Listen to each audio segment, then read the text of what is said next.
Hey guys, you are watching Your Anime World. How are you all? Please support to subscribe this channel for watching new interesting stories. So in this video, we will see what if Deku became a pro hero under Nighteye agency. Here is short summary. Set 10 years after the Paranormal Liberation War arc. Izuku Midoriya has finally graduated from UA Academy and became a pro hero, and works at Nighteye agency. He also serves as mentor to Eri and an orphan boy, who are enrolling at UA. Soon they are embroiled in a situation involving an underground tournament which they investigate and learned a startling revelation about the boy. But before we start, if you want more stuff like this, then be sure to subscribe and like this video. And if possible share this video with your friends. Now let's start the story. 10 years ago, before the events where he meets All Might. The scene shifts at an apartment, where a 5-year-old boy, sporting green, curly hair and having a freckled face, is watching a live footage on his computer, where several pro heroes are seen doing heroic deeds like stopping crime and saving people. The little boy is so fixated that he aspires to become a hero himself when he grows up. The boy is identified as Izuku Midoriya, and he appeared to be an avid fan of pro hero All Might. As the little boy is watching in awe and admiration, his mother, Inko, smiled as she felt that her son has found inspiration, and there the little boy told his mom that he wants to become a hero like All Might, which his mom smiled and said he would one day become one. Mom, look, yes, All Might is amazing, right? Yes, Izuku, can I become like him? I'm sure you would. I'm going to become a hero when I grow up. Yes, Izuku. However, as fate would make itself apparent, the Midoriya family learned from a doctor that Izuku is quirkless, and told Inko that they should just give it up, and accept the fact that Izuku is just an ordinary boy and can never become a pro hero, which Inko was in disbelief, asking the doctor how is this possible as she and her husband possess quirks. However, the doctor said that Izuku is one of the rare cases where he is born quirkless and tells her that Izuku should just become an ordinary citizen, attend an ordinary school and live an ordinary life, and tells her that this is how life is, nothing more. Izuku is heartbroken at this as he feels that his dreams will never be achieved, and Inko consoled her son, seeing that he is depressed at this, and apologized to her son, though all he could do is cry silently at this as he is forced to face the harsh truth and reality. Mom, Izuku, can I still be a hero?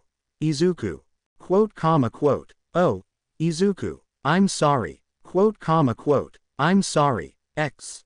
At one point, the patriarch of the family, Hisashi Midoriya, came home from abroad, in which he is revealed to be an archaeologist, and due to his work, he is away from Japan most of the time, and now he found free time and spends his time with his wife and child.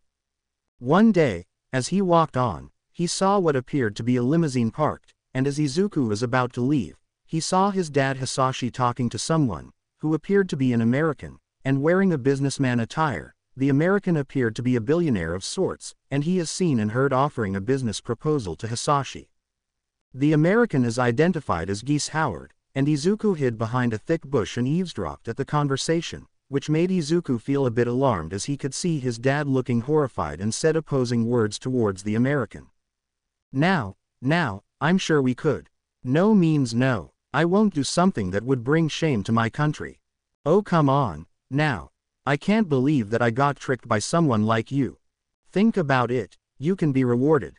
I don't accept bribes, and I will not resort to do something criminally. That's a shame, though. I'm just doing the right thing.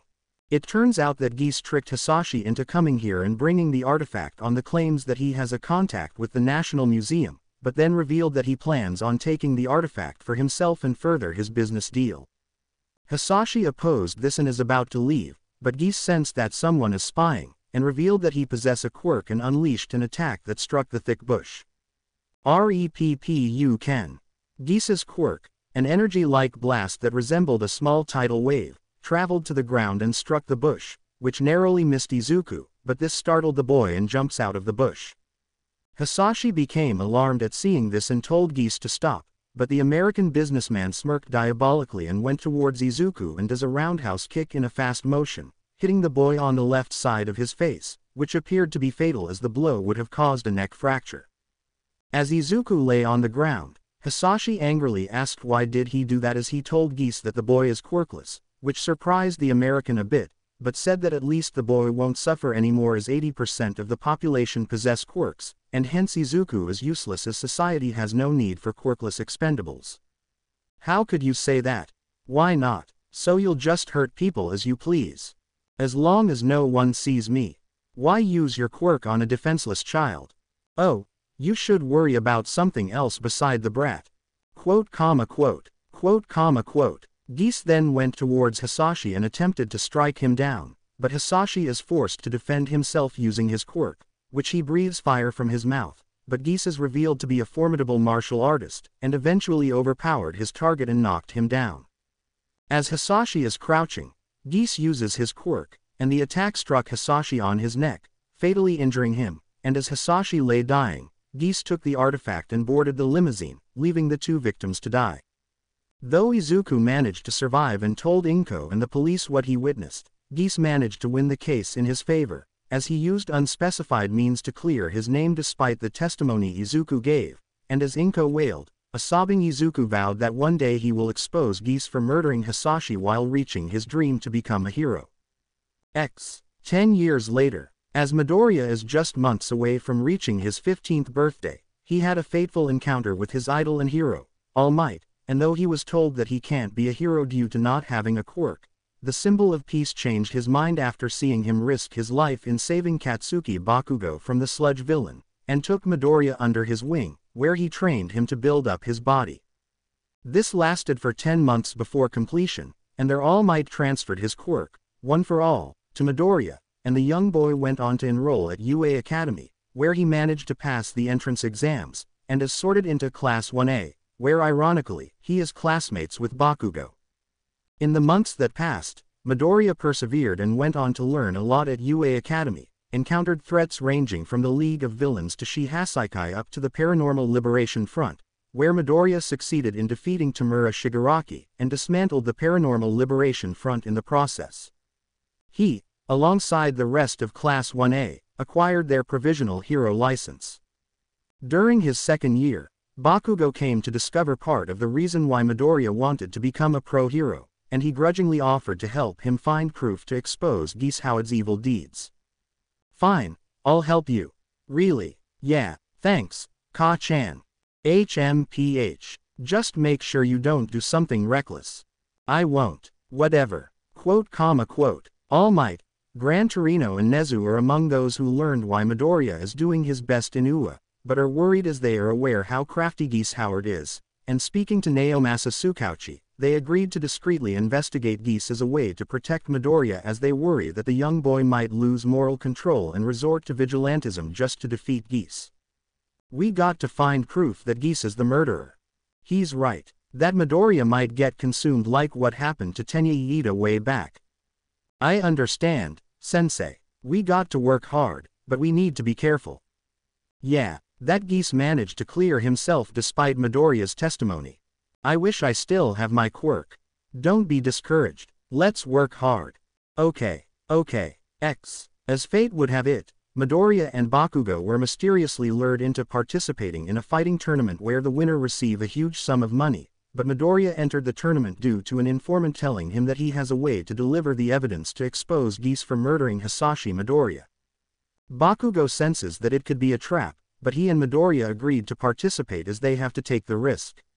Both boys reached the semi-finals, and though he didn't like it, Bakugo pretended to be weakened and intentionally counted himself out, allowing Midoriya to advance in the finals, and soon defeated the reigning champion.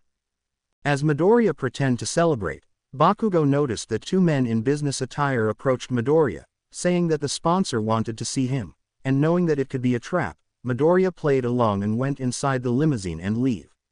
Bakugo hitched a ride where they arrive at a corporate building, and Midoriya is led towards the office of Geese Howard. There Geese revealed that the informant thing was a ruse and revealed that he intended to kill him after seeing the news on how Midoriya defeated the likes of Shigaraki and Chisaki, and as a way to break his morale, he told Midoriya that he bribed the investigators and prosecutors to give him an innocent verdict, and revealed that the artifact he stole from Hisashi has been sold.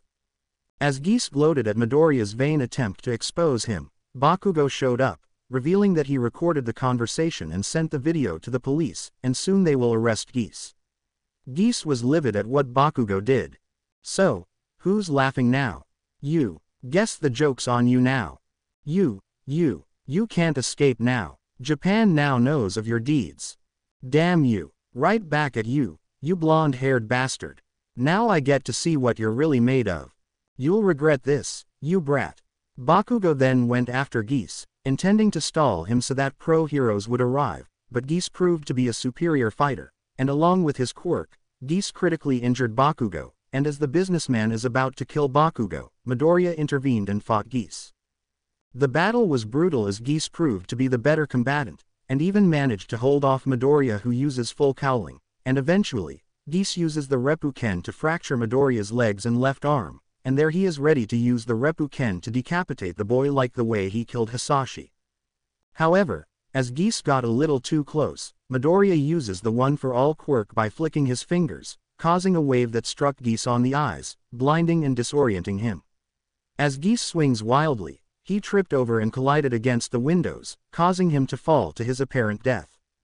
As the police and pro-heroes arrived, they helped the two boys while searching for Geese's body, with little results. However, thanks to Bakugo, Geese's murderous actions have been exposed and he is now on the wanted list. Midoriya finally gave justice to his father, and felt a ray of hope, as one of his goals have finally been realized. The present time, almost 10 years have passed, and life in Japan has found relative peace. Class 1A has graduated from UA Academy and finished university and became pro-heroes. Some of the pro-heroes retired while others passed away. The scene shifts at the Midoriya house where Inko is preparing breakfast, and called her son, saying that food is ready. Izuku came down and is dressed in his hero costume, and he is now as tall as Shota Aizawa. Izuku is currently 25 years old, and now works at Nighteye Hero Agency, working alongside Mirio Tagata, Centipeter and Bubble Girl. As Izuku is getting ready, he called two more to come down, saying that they can't be late as today is the entrance exams for enrollment at UA Academy. Two persons came down and joined Izuku, a boy and a girl, who are currently living with the Midoriya family. One is Eri, whom Izuku and Inko adopted after her only relative, her grandfather, passed away, and none of Eri's biological relatives are willing to take her in, and this prompted Izuku to adopt her and became his little sister. Eri is now a high school student, and is just as tall as Ochako Uraraka. As Eri took her seat, another person came to join in.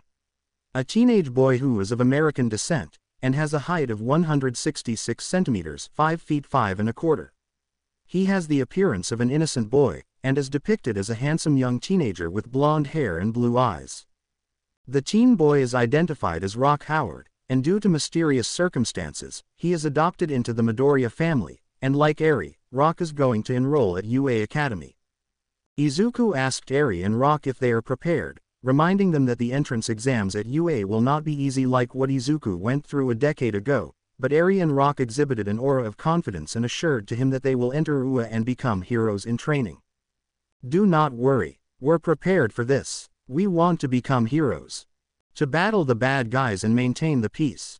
We won't let you down. We'll apply what you taught us, and use it to pass the entrance exams. Izuku Ni-chan, Aniki. The scene shifts at the Midoriya house where Inko is preparing breakfast, and called her son, saying that food is ready. Izuku came down and is dressed in his hero costume, and he is now as tall as Shota Aizawa. Izuku is currently 25 years old, and now works at Nighteye Hero Agency, working alongside Mirio Tagata, Centipeter and Bubble Girl. As Izuku is getting ready, he called two more to come down, saying that they can't be late as today is the entrance exams for enrollment at UA Academy. Two persons came down and joined Izuku, a boy and a girl, who are currently living with the Midoriya family. One is Eri, whom Izuku and Inko adopted after her only relative, her grandfather, passed away, and none of Eri's biological relatives are willing to take her in, and this prompted Izuku to adopt her and became his little sister. Eri is now a high school student, and is just as tall as Ochako Uraraka. As Eri took her seat, another person came to join in. A teenage boy who is of American descent, and has a height of 166 centimeters, 5 feet 5 1/4. He has the appearance of an innocent boy, and is depicted as a handsome young teenager with blonde hair and blue eyes. The teen boy is identified as Rock Howard, and due to mysterious circumstances, he is adopted into the Midoriya family, and like Eri, Rock is going to enroll at UA Academy. Izuku asked Eri and Rock if they are prepared, reminding them that the entrance exams at UA will not be easy like what Izuku went through a decade ago, but Eri and Rock exhibited an aura of confidence and assured to him that they will enter UA and become heroes in training. "Do not worry, we're prepared for this. We want to become heroes. To battle the bad guys and maintain the peace. We won't let you down. We'll apply what you taught us, and use it to pass the entrance exams." Izuku Ni-chan, Aniki. As Inko prepared the food for breakfast, she pondered on how this came to be.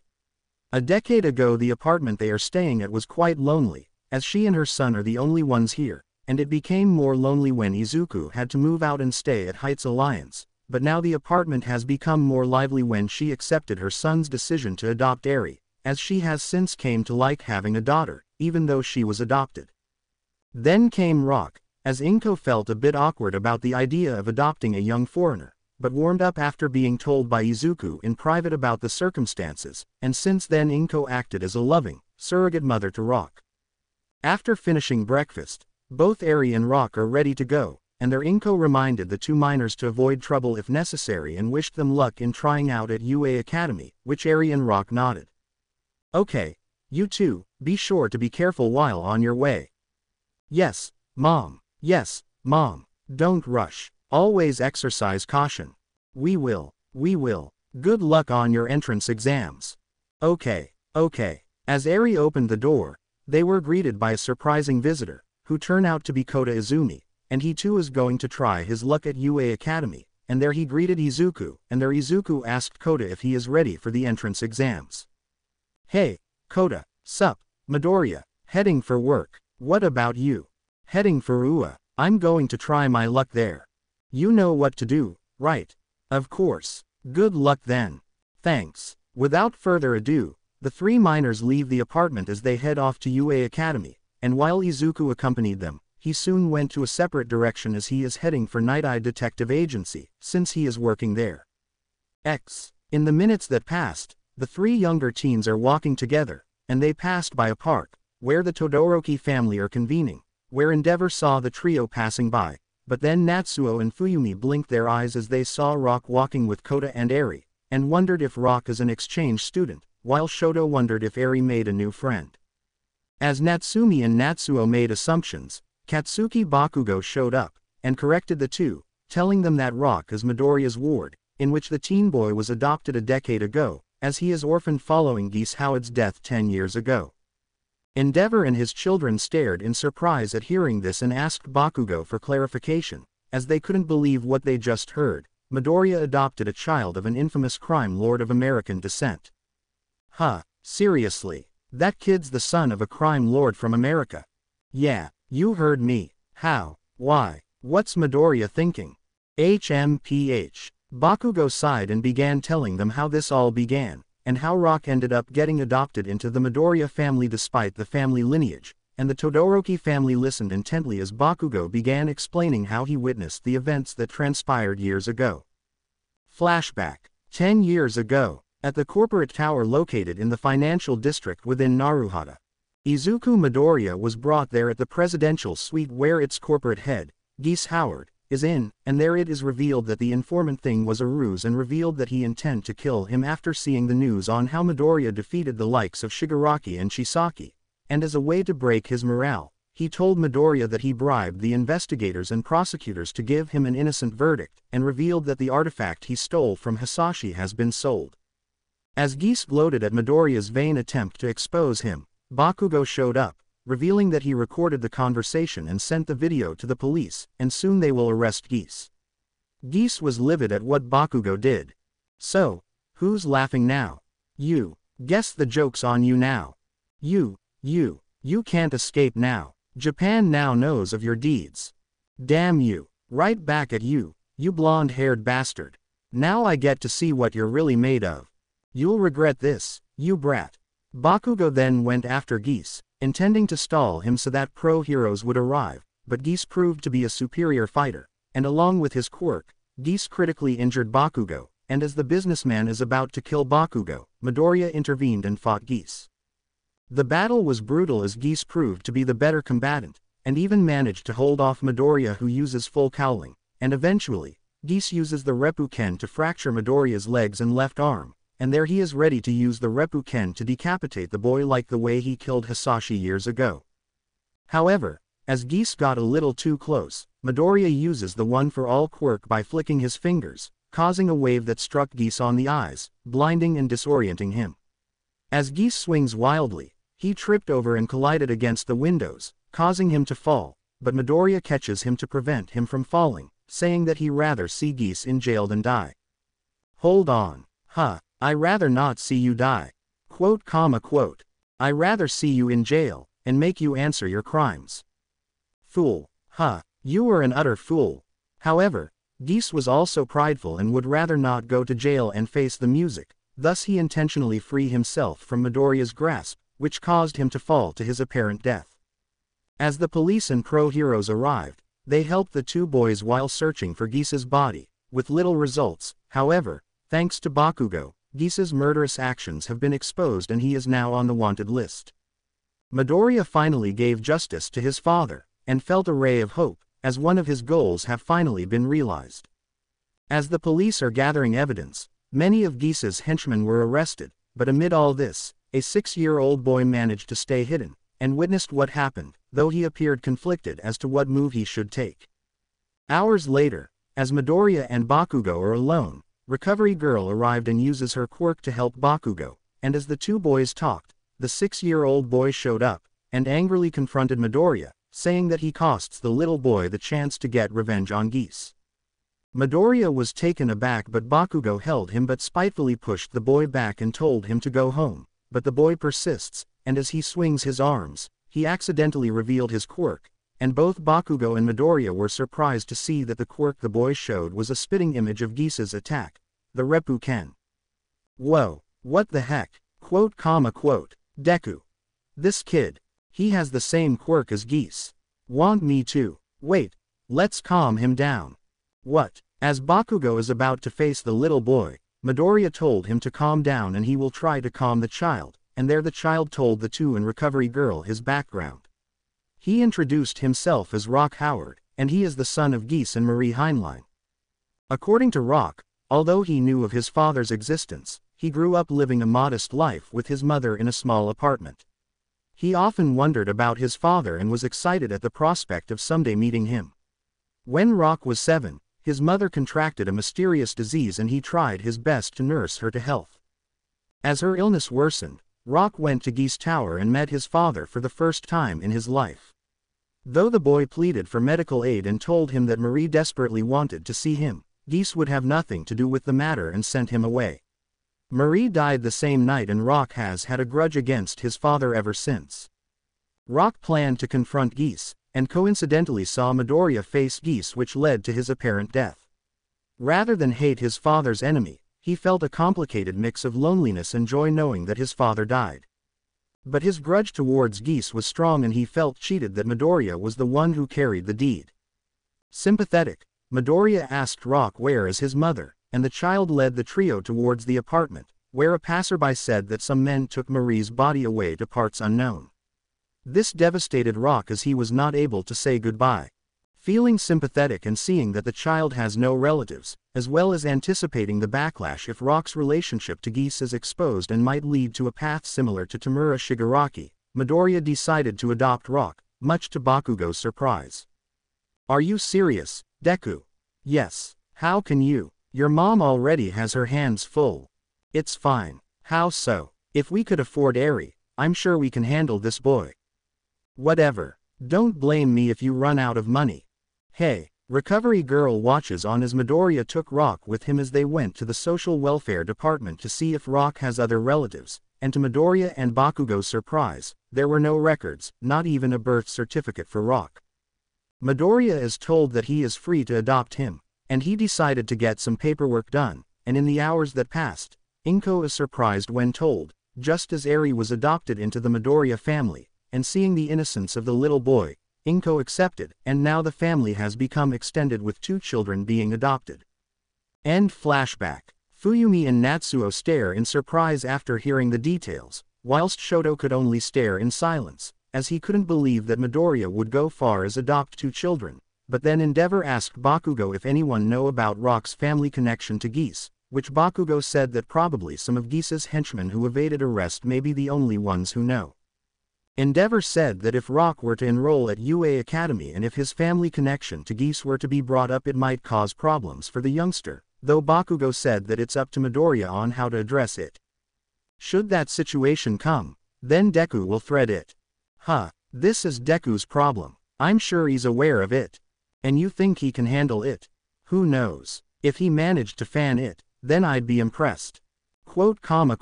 Well, it's not my problem, though. Quote. After that, Bakugo left as he has work to do, whilst Endeavor and Shoto left for the Hero Agency, and the scene shows that Rock, Eri and Kota are on their way to UA Academy. Ua Akademi no Michi. The scene shifts at the streets as Eri, Rock and Kota are on their way to UA Academy. The trio are looking forward to their high school life as something new would be exciting, and Kota said that if he hadn't met Midoriya he would have ended up becoming a troubled boy who would hate pro-heroes, while Eri said that if she hadn't met Midoriya she would remain a prisoner of Shisaki. Both teens acknowledged that they were fortunate to have met Midoriya, and it was through him that changed their lives. It was Midoriya that made Kota acknowledge pro-heroes and helped him get over his dislike over them, as well as he helped save Kota from the murderous Muscular, and that inspired him to become a pro-hero. Eri said that if not for Midoriya her life would have been hell, and it was through him that she learned how to smile again and led her to live at UA Academy, meeting the Big 3 and Class 1A.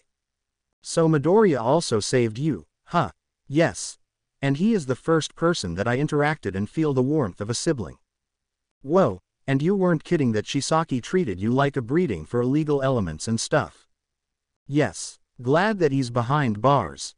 Though because of him my biological grandfather never recovered and passed away.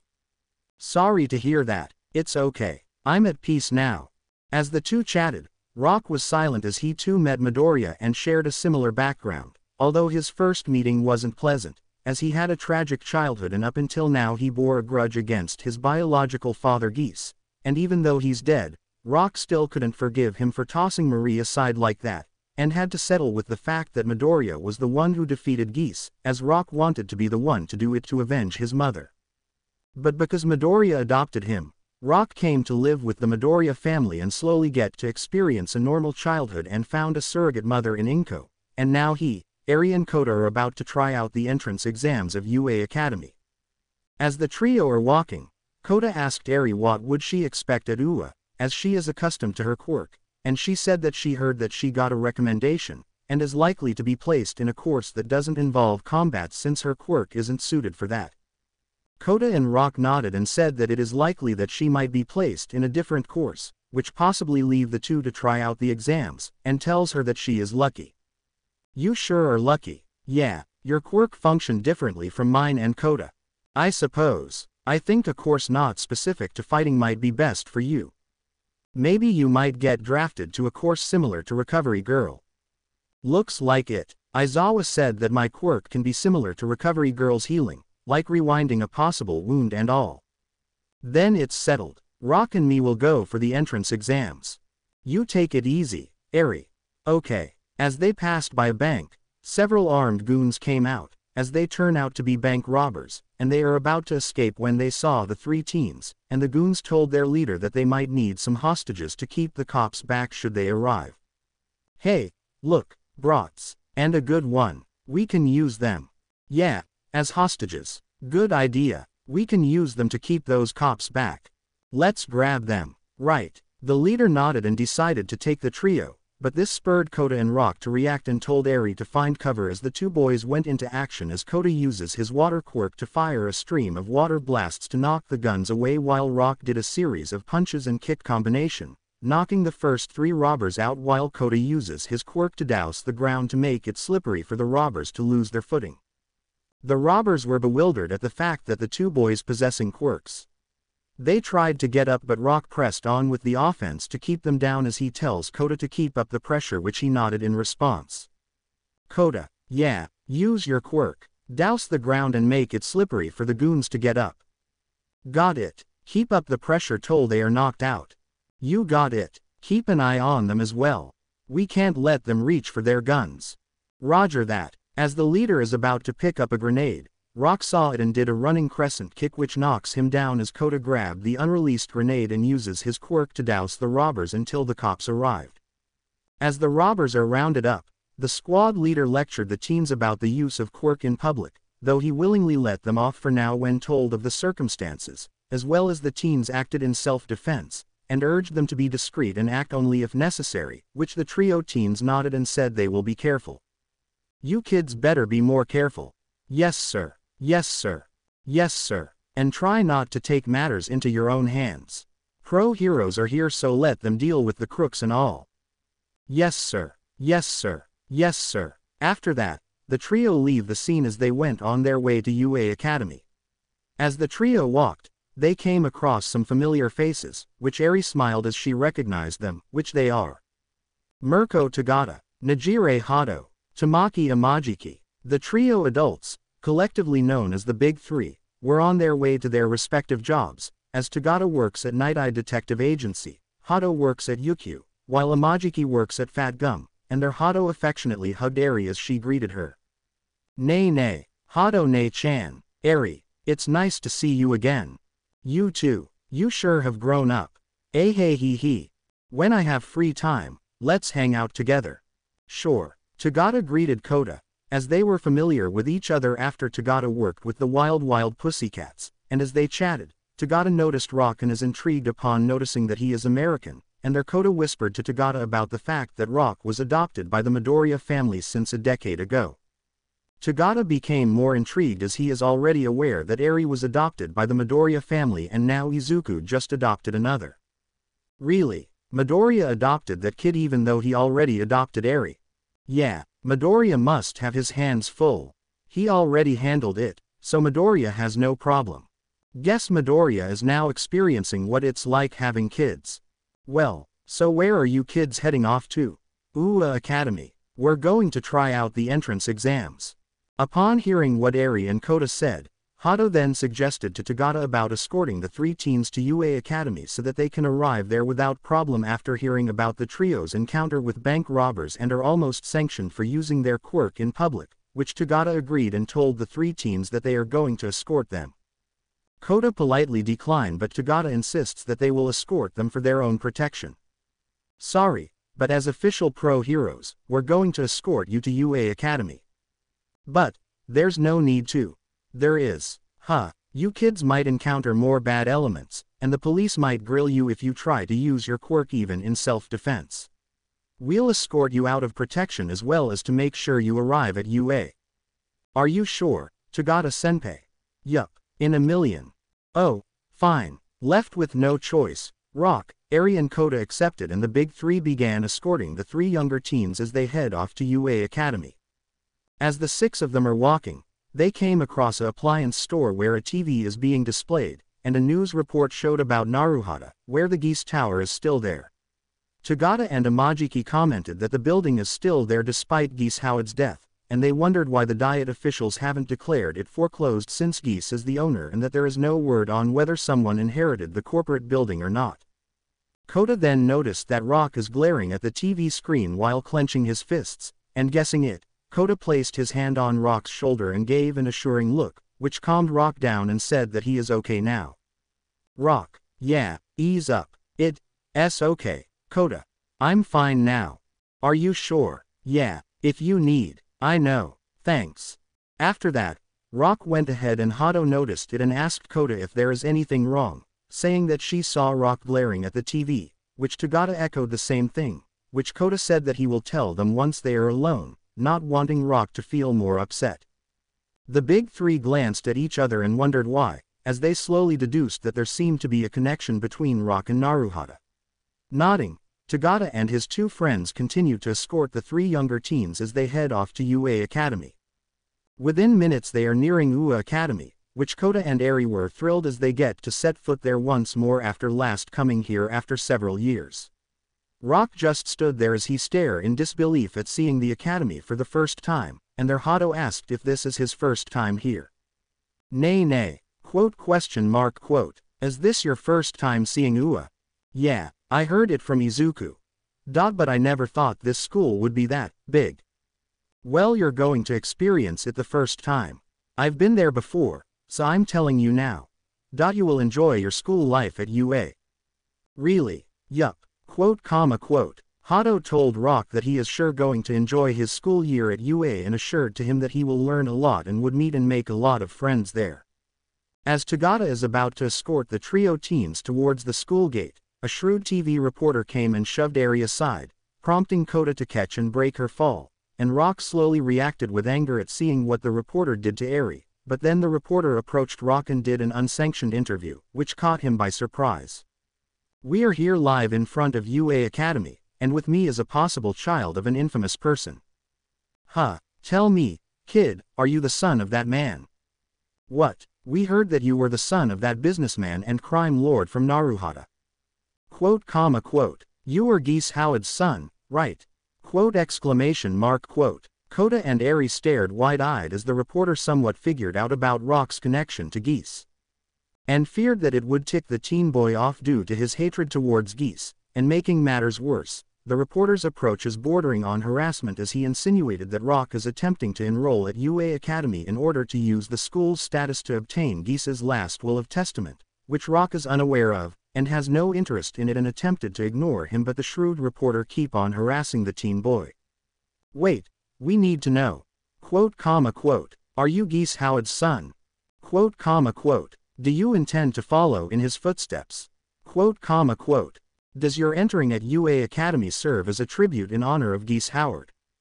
The scene shifts at the school gate of UA Academy, where some applicants are standing, and as they are waiting for the school gate to open, their attention was attracted by a rather unsightly scene, where they saw some kind of commotion and they wonder what is going on, and while others want to ignore it, some were intrigued that they decided to see what is going on. Look at that, something is up. Is that a reporter? What's he doing? Looks intriguing. Want to check it out? Sure, let's go. The scene shows that a shrewd TV reporter came and shoved Eri aside, prompting Kota to catch and break her fall, and Rock slowly reacted with anger at seeing what the reporter did to Eri, but then the reporter approached Rock and did an unsanctioned interview, which caught him by surprise. This is Rihado Tenbogu from Bones News Network. We are here live in front of UA Academy, and with me is a possible child of an infamous person. Huh, tell me, kid, are you the son of that man? What, we heard that you were the son of that businessman and crime lord from Naruhata. You are Geese Howard's son, right? Kota and Eri stared wide-eyed as the reporter somewhat figured out about Rock's connection to Geese, and feared that it would tick the teen boy off due to his hatred towards Geese, and making matters worse, the reporter's approach is bordering on harassment as he insinuated that Rock is attempting to enroll at UA Academy in order to use the school's status to obtain Geese's last will of testament, which Rock is unaware of, and has no interest in it and attempted to ignore him, but the shrewd reporter keep on harassing the teen boy. Wait, we need to know. Are you Geese Howard's son? Do you intend to follow in his footsteps? Does your entering at UA Academy serve as a tribute in honor of Geese Howard?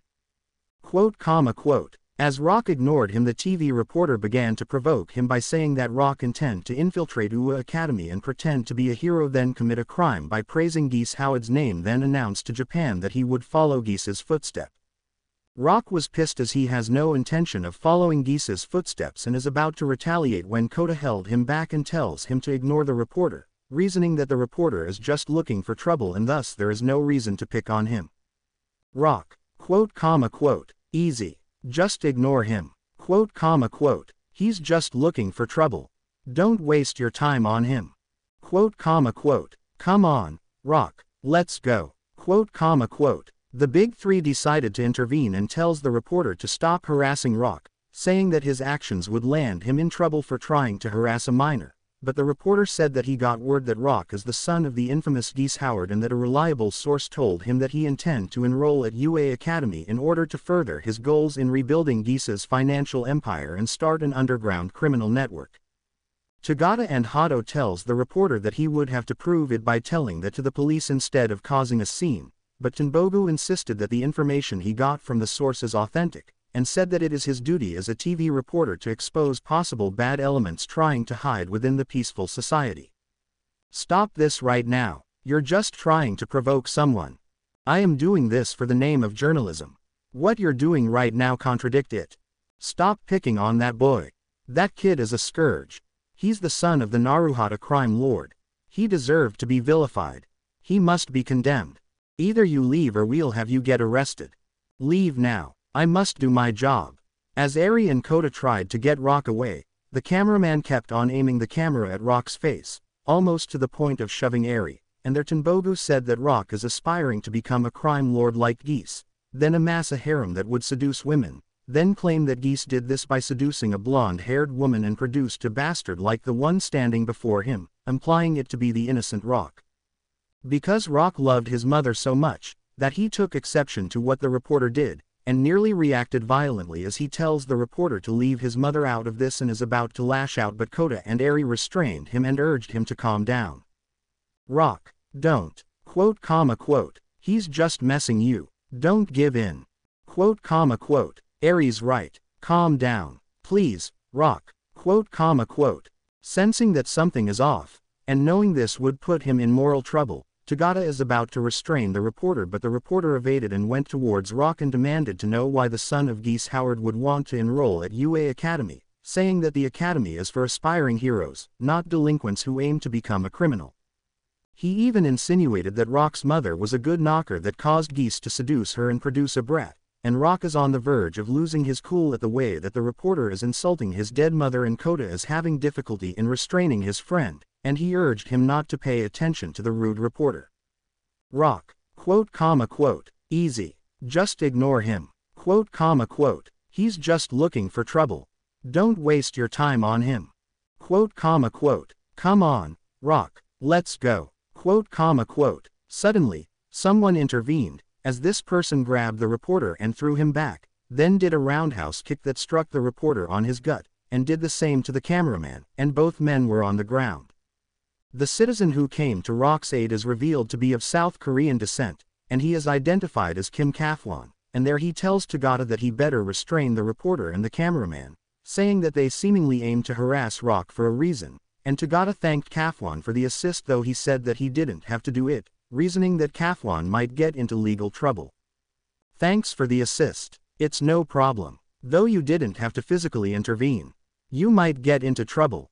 It's fine. I didn't use a quirk. Really. Just plain old taekwondo.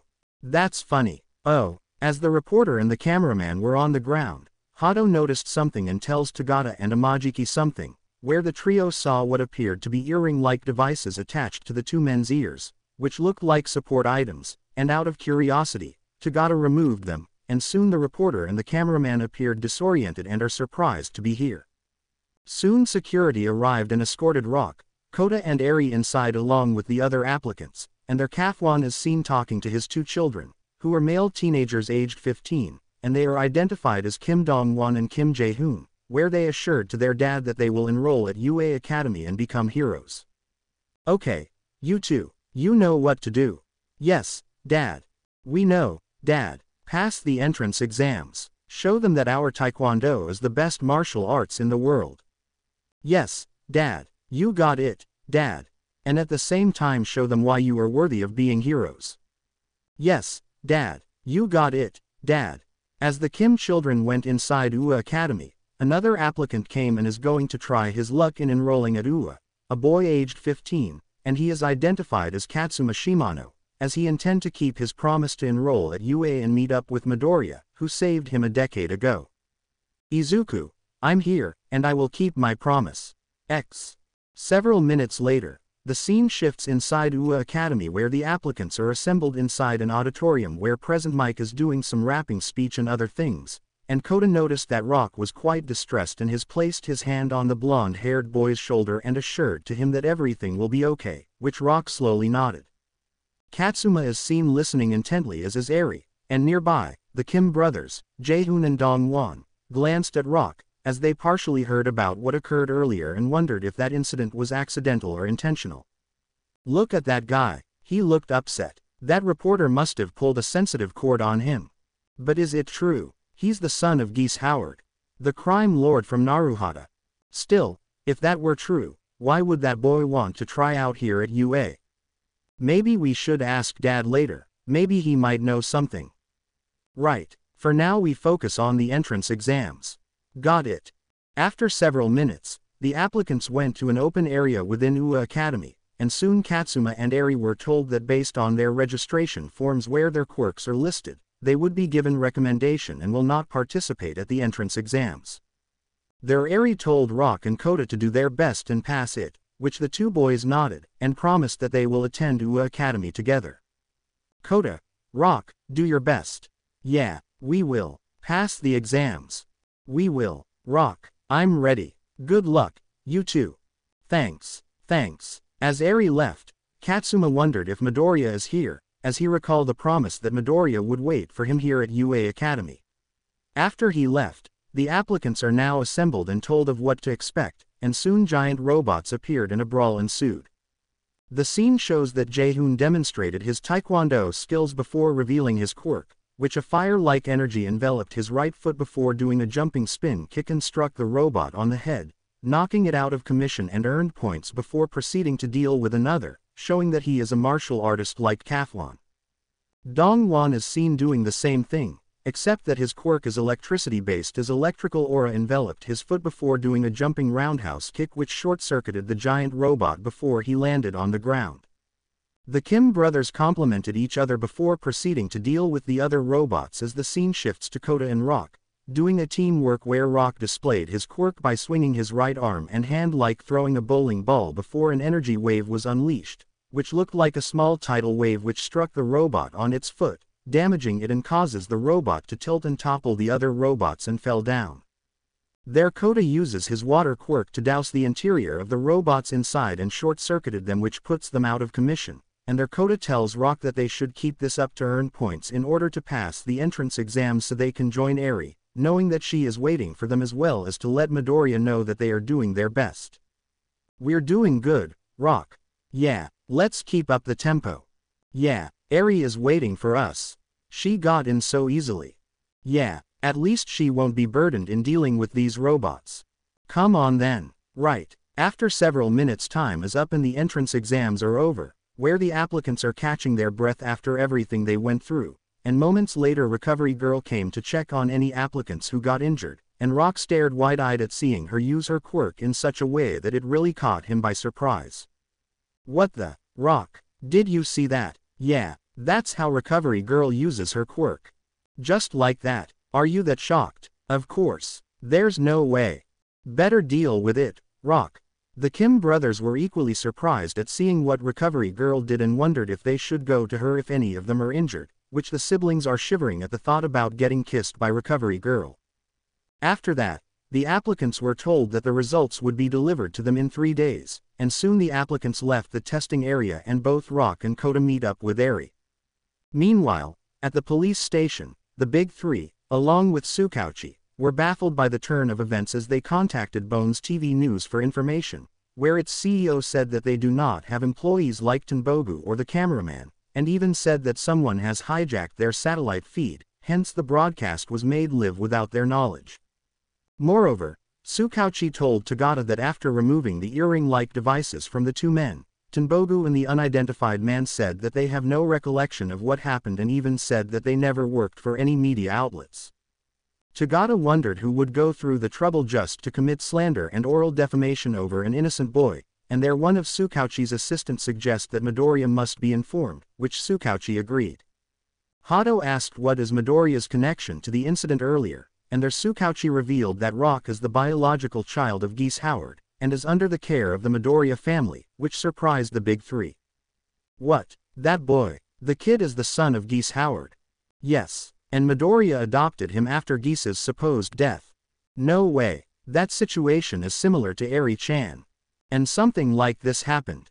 Which made me suspect that someone has a personal grudge, but I wonder how that someone knows about that boy. After that, Midoriya came after receiving the text message and he asked Tsukauchi what happened, and their Tagata told Midoriya what occurred, and said that someone planned this as a way to smear Rock, which made Midoriya wonder if this someone is connected to Naruhata and to Gisa's past. Tagata asked if Midoriya really adopted Rock, which the ninth holder of One for All confirmed. You really adopted that boy, Midoriya? Yes, Tagata-senpai. Since when? I didn't know you had. Almost 10 years ago. Huh, you really took him in even after adopting Eri-chan into your family. There were circumstances involved. Care to fill me in, Midoriya? Well, the scene shifts at the school gate of UA Academy, where the teenagers who took part in the entrance exams are leaving, as some were pleased and confident that they would pass the entrance exams and become students of UA Academy. Man, that felt great. The entrance exams are easy. It sure was a good exercise. Now I know I'm going to pass. Can't wait for the results. I'm going to study becoming a pro hero. Alright, in your face. Others were disappointed as they failed, due to being knocked out, and some failed to beat the time limit as some were unable to get some points required to pass the exams, which they ed, while others are entertaining the idea of applying at other hero schools. Damn it, I failed, couldn't get a single point. What rotten luck. So frustrating. I really hate this. Geez. At the gate, Kim Kafwan is waiting until his two sons came out, and there he greeted the two boys and asked how the exams go, as he expected that his two sons are taking it well and had little to no difficulty. His two sons, Kim Dong-won and Kim Jae-hoon, showed confidence and said that the exams are okay and that they handled the exams well, and they believed that they would be enrolled at UA Academy as they garnered a lot of points needed in order to pass the exams. We aced the exams. It was a bit of a chore. But we beat them. And we believe that we can make it to UA Academy. I'm sure that we passed. We're going to become heroes soon. And uphold justice and peace. Yeah. As the Kim family are about to leave, Rock Howard, Kota Izumi and Eri came out, and are discussing about the entrance exams, with Kota feeling that he and Rock would surely pass the exams while telling Eri that she is lucky that she will definitely get into UA via recommendations. Eri smiled and invited Kota to come to the Midoriya residence as Inko is going to cook a very delicious food, which Kota asked if this is okay, which Rock said that it is, since he is already friends with Izuku. Sure, you can come over. Really? Yeah. Wouldn't Mrs. Midoriya be? She won't. I'm sure of it. Quote. Come on. Okay. By then someone approached Rock and Kota, who turn out to be Katsuma Shimano, and there he asked the two boys about Izuku as he is trying to find him but is unable to, and Rock asked Katsuma why is he looking for Izuku, and he is quite surprised when told the reason why. Eri then thought of inviting Katsuma to the Midoriya residence so that he can meet Izuku in person, which Rock asked her if she is serious, while Katsuma tried to politely decline out of shyness, yet Eri said it is okay, pointing out that Izuku would be happy to see him after not meeting for 10 years. Sure, you can come over. Really? Yeah, wouldn't Midoriya's mom be? She won't. I'm sure of it. Quote. Come on. Okay. As the four teens are getting acquainted because of Izuku, something unexpected happened, as several reporters arrived after getting word about the son of the infamous Geese Howard being here and attempting to enroll at UA Academy. Because of Rock's foreign ancestry, being an American, the reporters were able to deduce that he is the one they seek, and they rudely pushed Eri and Kota aside and struck Rock with a barrage of questions regarding his connection with Geese, which some questions are way below the belt. Is it true? Are you using UA Academy to boost your image? Are you going to brag yourself being the son of Geese Howard? Do you plan to make your own financial empire once you graduate?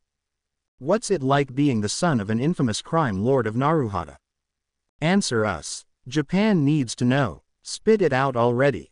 Rock simply looked away as he helps Eri up, and as they tried to leave, the rude reporters continued to harass him with questions, like if he is using UA Academy to hide the fact that he is the son of Geese, or if he is planning to inherit Geese's vast fortune. Rock just ignored them as he tried to shield Eri from the reporters as Katsuma noticed that Rock is getting distressed at what the reporters are doing to him and wondered what he could do.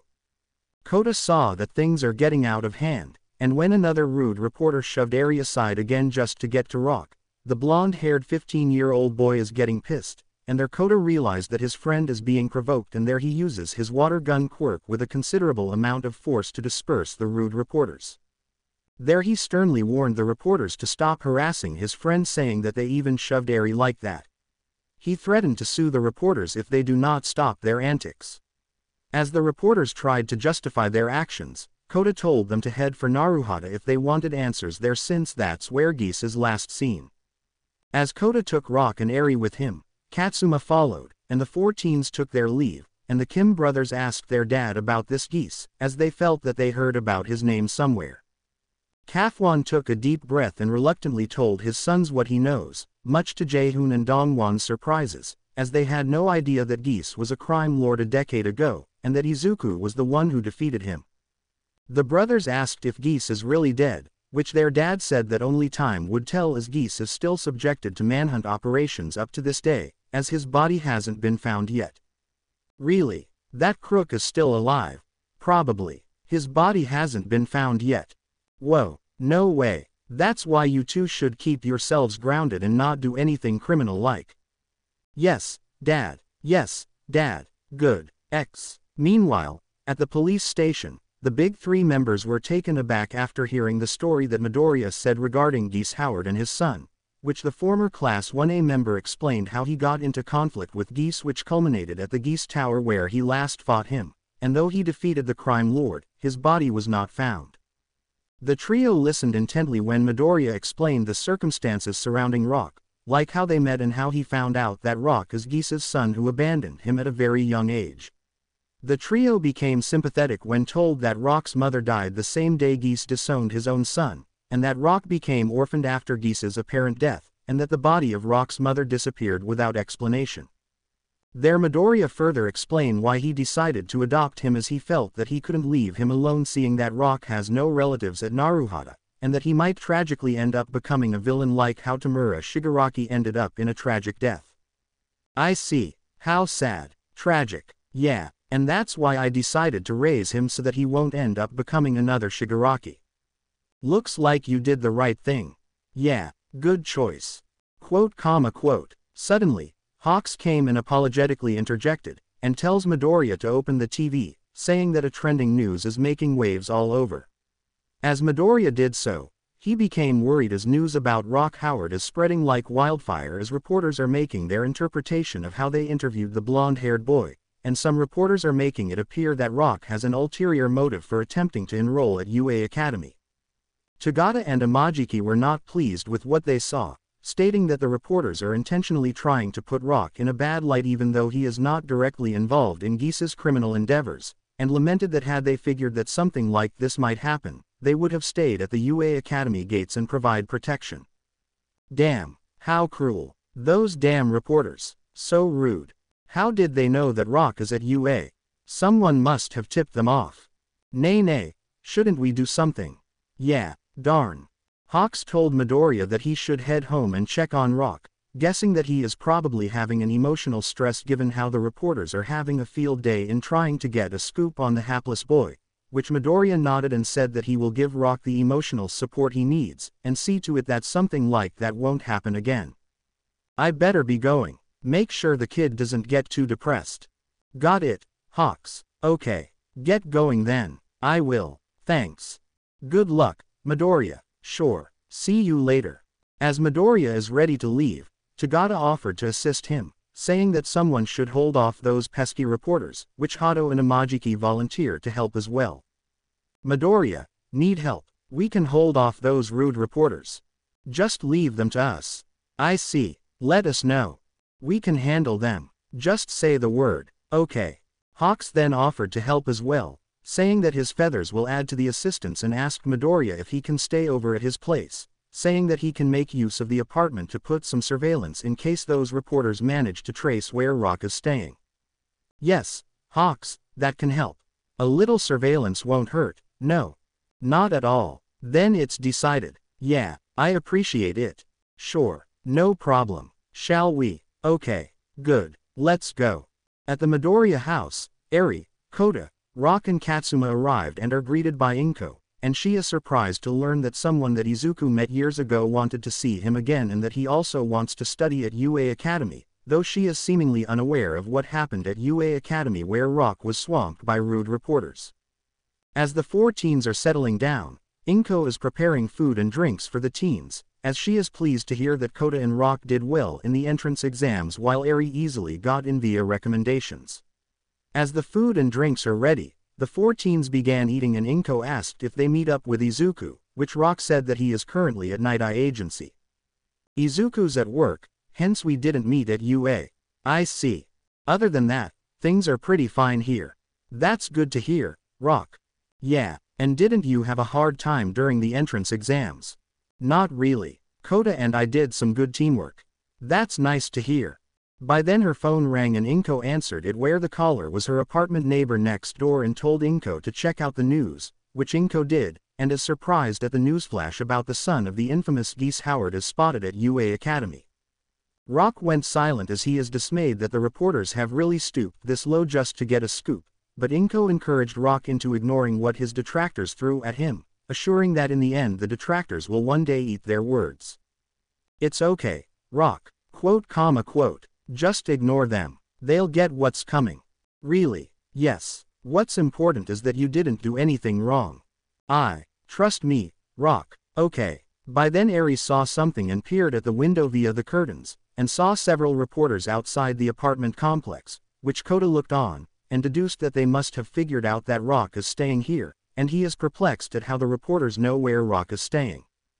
It is revealed that someone leaked the information about Rock Howard residing at the Midoriya home as well as Rock's biological connection to Geese, and thus the reporters see this as a huge scoop and would do anything to make a live report just to increase their reputation as newscasters. Katsuma noticed that Rock is clenching his fists as he sees that the reporters are such selfish people, but Inko encouraged him not to get riled, and said that she will deal with the reporters in her own way, which Rock is against it, realizing that she would become the reporter's target. I will handle it. Don't. They will target you. Don't worry. I can deal with. It's not that simple. It might affect not only your image, but everything around you. Rock, I don't want anyone get dragged because of me. Quote.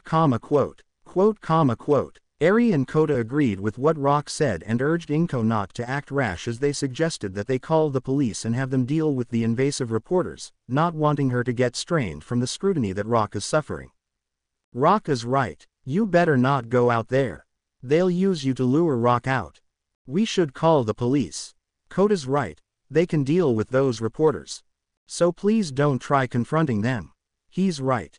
Please. Katsuma then told the others that the reporters are heading to the floor where the Midoriya family is staying, and Inko told Kota to hide Rock as a way to protect him, which Kota nodded and took the 15-year-old American boy and have him hide at the bedroom. There Kota told Rock to stay here while he and the others hold off the reporters, which Rock appeared unwilling, yet Kota said that whoever is behind this must be what the culprit intended, break Rock Howard emotionally. Kota said that the culprit must have a grudge against Geese and foolishly vent against Rock for the wrong reason. You should wait here, but it seems like your biological dad left a mess, and whoever got riled by him must have arranged to have you take the blame. Damn that man. Take it easy. We'll deal with those idiots. Kota, everything will be okay, so wait here. Quote. As Kota left, Rock clenched his fists as he mentally cursed Geese for the situation he is in and wished that there a way to prove that he is not like Geese and that Rock Howard himself is not like the crime lord that ruled Naruhata. At the living room, Inko and the three teens are bracing themselves as they saw through the window that a bevy of reporters are standing in front of the apartment unit where the Midoriya family is staying, and there the reporters began knocking on the door, calling out anyone, with the cameramen recording the scene live, hoping to get a glimpse of Rock Howard. By then Izuku Midoriya arrived and is taken aback by what he is seeing, and reprimanded the reporters for the disturbance and invasion of privacy, but then the reporters decided to interview him and demanded to know if the son of the infamous criminal Geese Howard lives with the Midoriya family and that he is enrolling at UA Academy. It's him. Izuku Midoriya. Quick, let's ask him. Mr. Midoriya, Can we have a word? Is it true that the son of the infamous Geese Howard lives here? Does he intend to use UA Academy as a stepping stone to reclaim the Geese Howard fortune? Do you know that you're housing the son of a crime lord who might have the potential to follow Geese's footsteps? What is your take on this? Any comments? Midoriya glared at the reporters before giving his reply, saying that Rock lives here and said that Rock is the abandoned son of Geese, which the reporters blinked their eyes when Izuku said that word abandoned, and Izuku explained that Geese abandoned and disowned Rock at a very young age of 5, and when Rock's mother died Geese abandoned him like garbage, and seeing that no relatives would take him, Izuku revealed that he adopted Rock and is now a member of the Midoriya family. Izuku went on to state that just because Rock is Geese's child doesn't mean he will inherit what Geese left behind, as Rock did not look back and grew up with the Midoriya family until now. He also said that he suggested to Rock trying out at UA Academy because he saw potential in Rock and believed that he has what it takes to be a hero, and he told the reporters to stop acting on petty and shallow desires and not pick on an innocent boy who was a victim of circumstances. The reporters went silent and left, feeling ashamed, and once peace is restored, he entered his home where Inko greeted her son and asked if he is okay, and when he assured to his mom that he is okay, he asked where Rock is, and Kota told Izuku that Rock is inside his room. Kota told Izuku to talk to Rock as he had a feeling that Rock is starting to blame himself for what is happening. Deku, you got to go to him. Kota, Rock is really taking it hard. He feels like he wants to blame himself for being connected to that crime lord. I understand. I'll talk to him, please. Rock might break down. Don't worry. Leave it to me. Okay. Thanks. Nodding, Izuku went to Rock's room and saw him kneeling down, clenching his fists and teeth as he verbally questioned himself why he was born as the child of a loathsome man, and wondered if he himself should have died a decade ago, but Izuku hugged the younger boy and said that he himself questioned why he is in a similar situation. Rock asked what he mean, which Izuku revealed that he was born quirkless, endured 14 years of bullying and discrimination, all the while questioning himself on why he never got a quirk the moment he was born. Rock stared wide-eyed and asked how is that possible, as he believed that Izuku has a quirk since birth, and there Izuku explained and revealed why, such as receiving one for all from All Might and how he got into his dream school of UA Academy and how he is able to save a lot of people, including Eri, Kota and Katsuma. No way, then, that's right, after everything I went through, I never gave up. And here I am today. Quote, Rock, it's true that you are the son of Geese Howard. But that doesn't mean you will become like him. You have your own path to thread. Only you can decide what you want to be. You shouldn't be consumed by hatred. I'm sure your biological mom wanted you to have a happy life, so don't feel miserable. Quote, and besides, Izuku encouraged Rock to face whatever adversity came in his way and not let bad opinion drag him down, affirming that he believed that Rock has the qualities of a hero and that being blood-related to Geese Howard is not a basis for Rock getting criticized. Izuku's words emotionally lifted the younger boy's spirit and this helped him snap out of his depression, and said that he will take Izuku's word for it. Outside the room, Kota, Eri and Katsuma were surprised to hear the fact that Izuku was born quirkless and that he only got a quirk by being given by All Might. Inko confirmed it and said that because of this, Izuku is able to meet and save people, like Kota, Eri and Katsuma, and tells them that Izuku is blessed despite the misfortunes he got during his childhood, and there Izuku came out, and there he properly greeted Katsuma, glad to see him again after several years have passed. As everyone is chatting happily, a feather is seen hidden inside the Midoriya home, which belonged to Hawks, and the scene shifts outside the apartment complex where Hawks is secretly eavesdropping on the Midoriya family, where Fumikage Tokiyami is with him, and noted that Hawks appeared to be in good spirits, and asked if things are okay with the Midoriya family. I take it that everything went well within the Midoriya family. Yup, things went well, so Rock Howard is really part of the Midoriya family. That's right. The kid has been adopted by Izuku almost a decade ago. That's quite a risk considering the boy's background. It's fortunate that Rock didn't inherit Geese's attitude, otherwise he would ended up worse than Shigaraki. That's true. However, Hawks suddenly frowned as it turns out that he also secretly planted other feathers at the other units of the apartment complex and learned that some other neighbors are resenting the Midoriya family because just learned that Rock is son of the infamous Geese Howard, and are wishing that Rock be kicked out as the reporters were causing a disturbance minutes ago. Hawks told Fumikage about it and the former Class 1A member is dismayed at how the neighbors think, but Hawks assured to his sidekick that things will be okay after what Izuku said to the nosy reporters. It's fine. Don't sweat it, really. Yup, how so? If Midoriya can put those reporters in their places, I'm sure he can deal with those disgruntled neighbors. I suppose. Well, I guess this is our cue. Yeah. After that, Hawks and Fumikage left as they have other things to do as they are currently pro-heroes and have to make sure that the streets are safe and no villains are roaming around.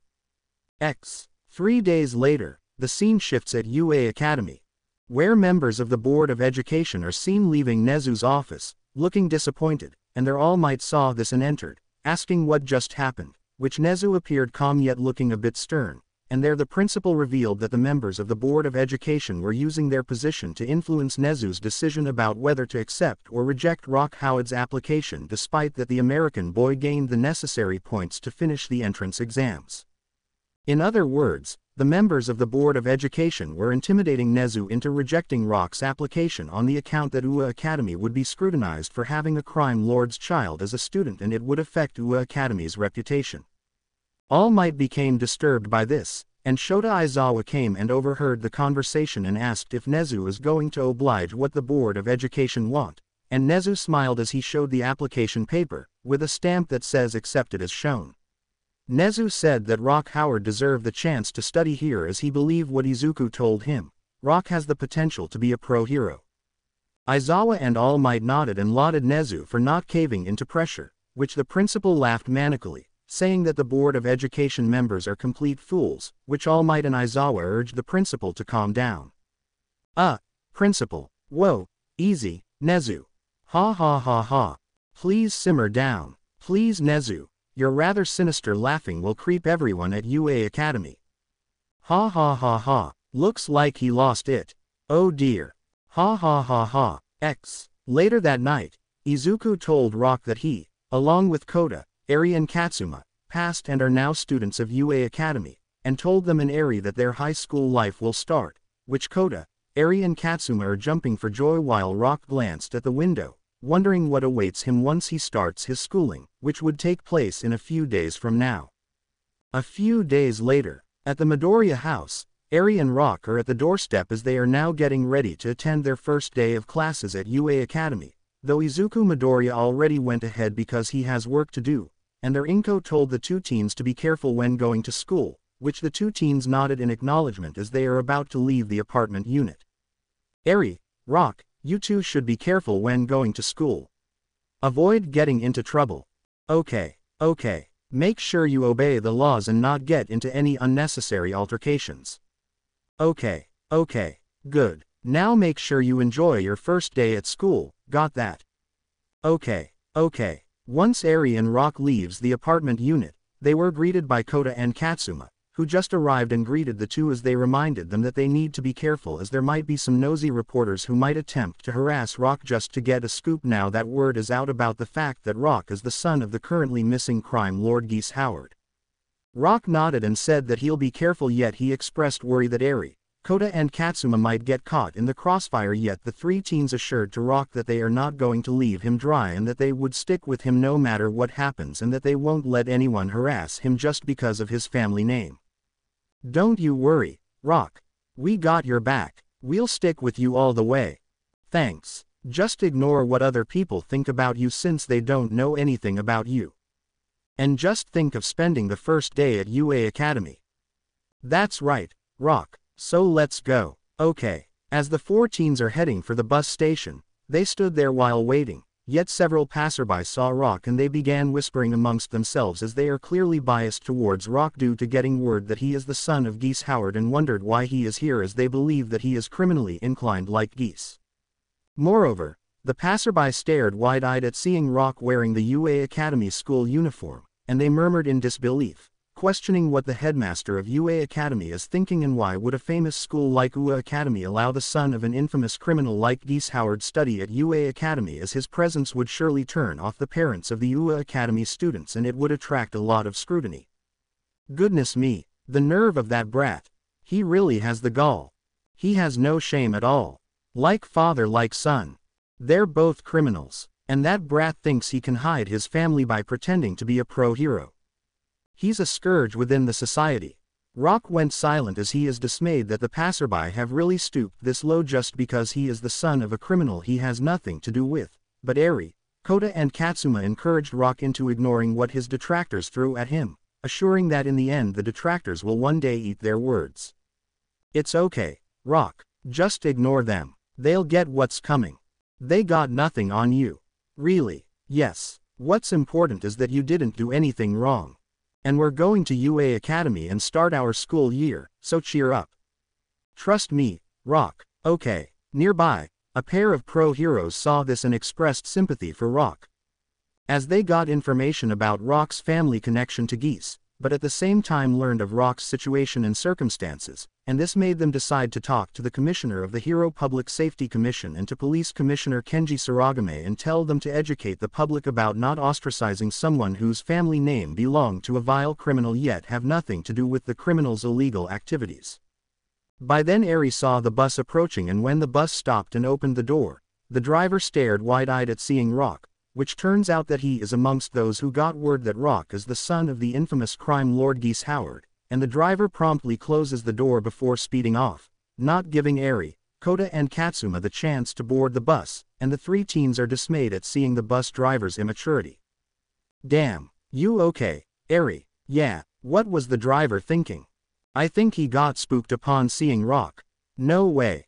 Is he crazy? That's stupid. Rock. The two local pro-heroes saw this, with one of them able to list down the plate number of the bus, and there they decided to help as they approached the four teens and assured to them that they'll get the next bus without being discriminated, which Eri and Kota nodded in appreciation, though Rock just stared at the ground, dismayed that people these days are still acting immature. The next bus came and opened the door, and there the driver saw Rock's face, as the driver is also revealed to be biased like the others, and he is about to close the door when the two local pro-heroes stopped the driver and asked him what is the problem. And the immature bus driver unabashedly justified his actions by saying that having the bastard child of a crime lord would turn away passengers and that he himself doesn't want to have anything to do with the criminal's child, which the two local pro-heroes berated the driver for his shallow reasons, yet the driver remained unrepentant. That's your reason? You're too shallow. Man. Who cares? That brat's the child of the criminal Geese Howard. And I don't want him near me. Geese is being hunted by the police and pro-heroes. That kid has nothing to do with him. That's right. These kids just wanted a ride and I don't care. I want that brat off my bus. Hey, ease up. You're not making any. Screw you. I'm out of here. The driver then began to step on the pedal and speeds away, causing passengers inside to shriek in panic whilst the pro-hero held onto the handlebar as he nearly fell off the bus as it speeds away, prompting the other pro-hero to radio for help as he is forced to stay behind to look after the 14s as he deduced that some passerby might attempt to take a shot and provoke Rock. By coincidence, Hawks and Fumikage Tokiyami happened to pass by and saw the bus speeding rather recklessly, and their Hawks told Tokiyami on what to do, and the former Class 1A alumni nodded as he activated his quirk and tells Dark Shadow to halt the speeding bus, and their Dark Shadow managed to halt the bus while Hawks saw the local pro-hero as he barely managed to hold on after almost falling off the bus. As Hawks' sidekicks assisted the traumatized passengers, Hawks and Tokiyami were dismayed and displeased upon finding out the cause and berated the bus driver for his immature reasoning and for putting the passengers in danger. Yet the immature driver, unwilling to take responsibility, deflected the blame and insisted that the child of the crime lord is the one responsible, as his presence caused the driver irresistible fear, which Hawks and Tokiyami called it a very cheap and shallow alibi.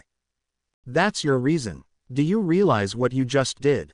A very shallow alibi. You almost killed a pro-hero and put the passengers in danger. Who cares? It's the brat's fault. That brat's the child of the criminal Geese Howard. And I don't want him near me no matter what. Listen up. Geese Howard is still being hunted by the police and pro-heroes. That kid has nothing to do with him, so stop being paranoid and... That's right, your recklessness almost. I don't care. I don't want that brat boarding my bus. I'd be happy if that brat's dead. Oh dear, what an utter fool you are. Screw you. Now let me go this instant. Soon police came and after being informed, had the bus driver arrested, and their hawks asked a policeman to give Rock, Eri, Kota and Katsuma a ride to UA Academy, which the policeman nodded and soon the 4 teens were given a free ride while thanking Hawks for the help, and there Tokiyami wondered if Rock would face similar discrimination once he enters UA Academy, which Hawks assured that the principal won't let it happen at UA Academy. Nah, I'm sure that kid would be okay. Are you sure, Hawks?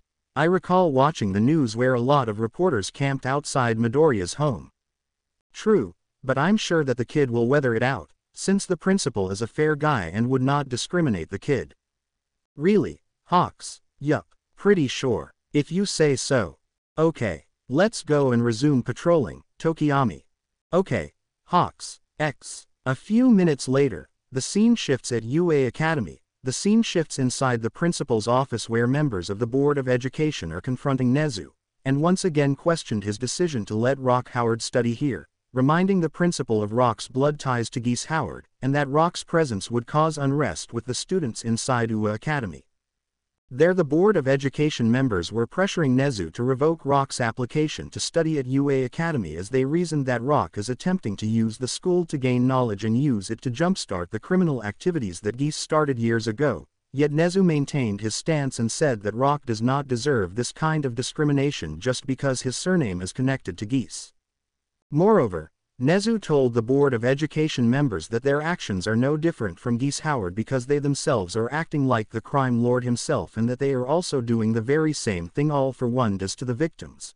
Sowing fear, encouraging discrimination like how the heteromorphs were discriminated by people and the such, which the Board of Education members were rendered speechless at Nezu's words as what the principal said is true. So you want me to discriminate that boy because of his family name?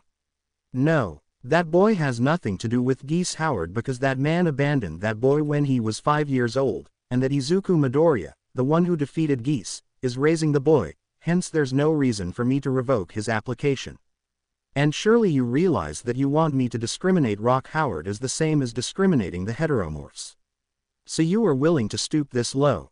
Quote, comma, quote, quote, comma, quote, quote, comma, quote. Rest assured that Rock Howard will not cause trouble here and that he is studying like other kids who want to attend high school, and that he has the potential to become a hero, so please stop harassing that boy and please stop pressuring me because what you're demanding has no basis at all.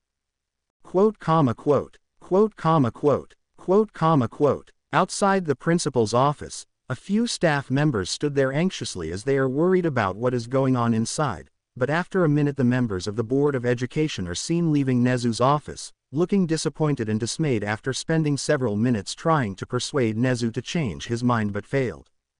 At this point a passing All Might saw this and asked the staff members what the Board of Education members are doing here.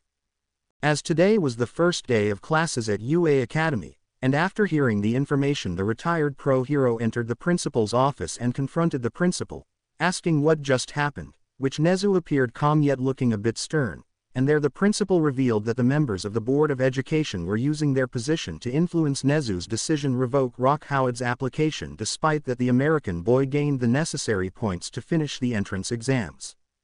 In other words, the members of the Board of Education were intimidating Nezu into revoking and rejecting Rock's application to become a student here on the account that UA Academy would be scrutinized for having a crime lord's child as a student and it would affect UA Academy's reputation and cause panic amongst the families of the UA students should they find out about Rock's identity as the child of Geese Howard. All Might became disturbed by this, and Shota Aizawa came and overheard the conversation and asked if Nezu is going to oblige what the Board of Education want. And Nezu smiled as he showed the application paper, with a stamp that says accepted as shown. Nezu said that Rock Howard deserved the chance to study here as he believed what Izuku told him. Rock has the potential to become a pro-hero regardless of his family ties with a villain. Aizawa and All Might nodded and lauded Nezu for not caving into pressure, which the principal laughed manically, saying that the Board of Education members are complete fools, which All Might and Aizawa urged the principal to calm down. Principal, Whoa, easy, Nezu. Ha ha ha ha. Please simmer down. Please Nezu, your rather sinister laughing will creep everyone at UA Academy. Ha ha ha ha, looks like he lost it. Oh dear. Ha ha ha ha. At Nighteye Agency, Mirio Tagata reported for work and there he sees Midoriya helping Centipeder doing some paperwork and there the UA Academy alumni told Midoriya that he got word of an incident near the Midoriya abode where a bus driver drove recklessly to escape from Rock Howard due to claims that he doesn't want to be near the child of a crime lord, which Centipeder and Bubble Girl stared in dismay at how shallow people are thinking. Midoriya wasn't fazed and assured to everyone that Rock will be okay and that he won't let detractors pull him down as he will proceed to study at UA Academy to start the school year without incident, which Tagata, Centipeder and Bubble Girl nodded in acknowledgement. Are you sure about that, Midoriya? That boy you adopted he been through a lot. And is it okay to let him go to UA? Yeah, Rock will be okay, and I'm sure he won't stoop to his detractors' level. I see, okay, if you say so. Rock will be fine, really, I have trust and faith in him. After that Tagata told everyone that he is going on patrol and Midoriya, Centipeder and Bubble Girl told him to be careful which Tagata assured to them that he will be fine and that they have nothing to worry about. Be careful, Tagata, keep your guard up, stay alert, Tagata-senpai. I will. Good luck, good luck, good luck, thanks, see you later. To be continued. I hope you enjoyed this story. Also remember to subscribe and like this video. See you in the next video.